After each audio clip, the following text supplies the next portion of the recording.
gaining a growing market share, you will just replicate the learnings and the practices with your existing business. So it's easier for me to open a store Of the same brand. of the same brand. How do you keep communication lines open with your franchisees in this aspect then? As they keep growing, do you find yourself saying, kaya mo na yan, or try this, try that? Well, I think the moment that there is no future growth path that is laid out, you start losing people and you start getting people disengaged in the brand. And actually it begins with, earlier when we were inside the speaker's lounge, Feli was saying, we got to make money. So that is the number one requirement to maintain the level of engagement. So if the franchisee is not making money, then there is a problem and there needs to be that open line of communication. Sir Jerome, you seem to be biting your lip. Is that just it?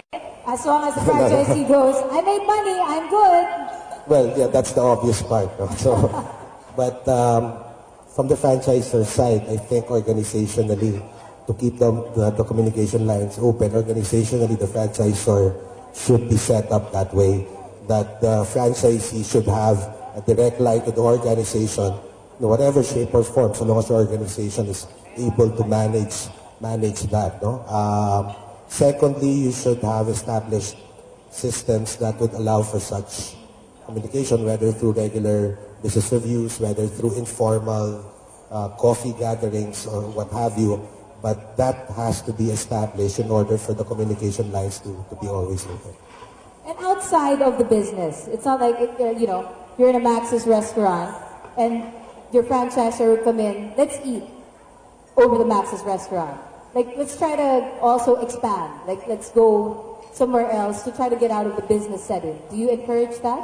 Yeah, I do encourage that. That's a better setup to have these communication lines open? And my franchisor is very active on that matter. During the MD's update, after the event, they see to it that we have our fellowship night, the drinking time, singing time, and dancing time. Apparently, all things are ironed out over drinking time. Yes. Always works. Okay. Yes, sir. Go ahead, Gabby. I have a question also for at least the franchises for you guys. You're very successful in the sense that, let's say if I was starting and I only have one franchise, let's say of Mr. Donut, but you've been able to expand it to how many franchises do you have now, Max? 8. 8. And you have 13 generics. So what are the secrets to it? Secret more into looking at the position or your market? How to grow your stores, your franchises? You need to be hands-on. You need to be hands-on. You need to be there. You need to... I mean, it's easy to say that when you have one branch, 2 branches, to be hands-on. But when you have more than that, it seems hard to say that to be hands-on. But you can be there. I mean, there's technology. You can use webcam. You can use the internet. And then you get good managers. You get good managers that you train, and then you delegate the work. Because you only have how many hours in your day, and you have other obligations. So you have to be hands-on. You have to make sure you know what's going on in the store, and get good people that can help you manage your business. Then you can expand. Okay, for me naman, I think my involvement as a franchisee and commitment is very important. And the hiring of competent people to manage my stores, since I have 8 stores, I cannot do it alone. But I see to it that I am on top of everything, of every situation. And I am updated every day of what is happening in my stores. I like where you're taking this, Gabby, in a sense that, yes, obviously the success of one franchisee to expand to more franchises, whether of the same brand or of other brands, is plus points for franchisor. It's easier to grab more franchises. A franchisee who's expanded, how do you grant that? I wonder, what if there's one franchisee who's struggling with that one store versus a franchisee who already has 5 stores and maybe 3 are doing well and 2 are in trouble? I mean, how do you help out in a situation like that? Is there a priority or? Well, as a franchisor, I think we prefer multi-unit or multi-site franchisees because we don't have to go through that same stages of developing the relationship from scratch. So when we talk about that franchisor relationship, it starts out with, if I remember correctly, it's with glee, and then the franchisee is thinking it's all about me, and the third stage is now let's work together. It's about we working together. And the multi-site franchisee recognizes that already and is at that stage already.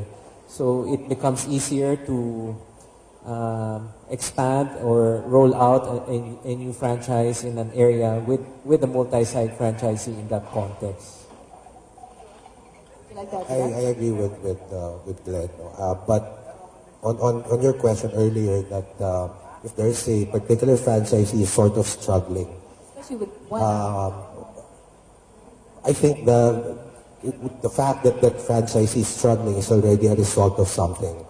The franchisor's duty is to evaluate where is it going wrong and why is the franchisee experiencing such, no? Whether she lacks specific skills or training or tools and what have you is something that the franchisor needs to be very, very aware of.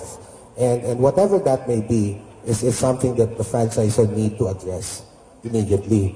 And of course then eventually what we'd like Len is saying is that we end up with a pool of franchisees that are multi-unit operators because they don't have to go through the learning curve. The commitment is, I think, higher when you have more units. They will tend to invest in their organization, which can therefore train, etc. And would be good for the brand. I think that's very, very generous of a franchisor to have admitted the fact that if a franchisee is struggling, will take responsibility for it. You need to know where you're, it really means you're on the top of your game, at the top of your game, to be able to spot it and address it, and not just say, it's your problem. Which I doubt. Is that, okay, I'm sure. It's like a marriage, diba? Yeah, If you don't, you support me, we're married, so. Why are you looking at me? No, I mean, if you're my franchisor and I'm the franchisee. No, that's how I was looking out to the audience, because suddenly you can hear a pin drop at that particular statement already, right? And if I'm not mistaken, the way we're all seated today, the franchisees are sitting next to their franchisors. Because last year it was preceding. Is that why we're so quiet?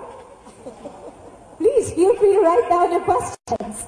Anything else? Yes, sir. When you diagnose when there's a franchisee that is struggling, there are many possible causes, and it could be that it is a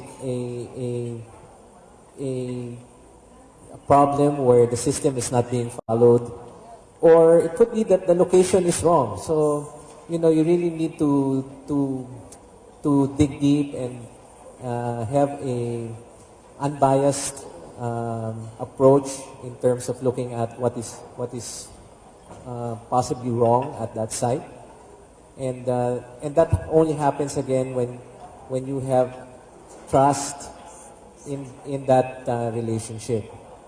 But at least rest assured, these should be addressed. Franchisees are never left alone in these matters. This is the point that franchisors really do step in. Yes, okay, everyone's in agreement. Yes. I think I'd like to move now to a different area of the franchisor-franchisee relationship. It's more innovation. Like, I know you've been in the business, CEO and Mr. Don, for a long time. How about for 2013 or the last 5 years for the franchisors?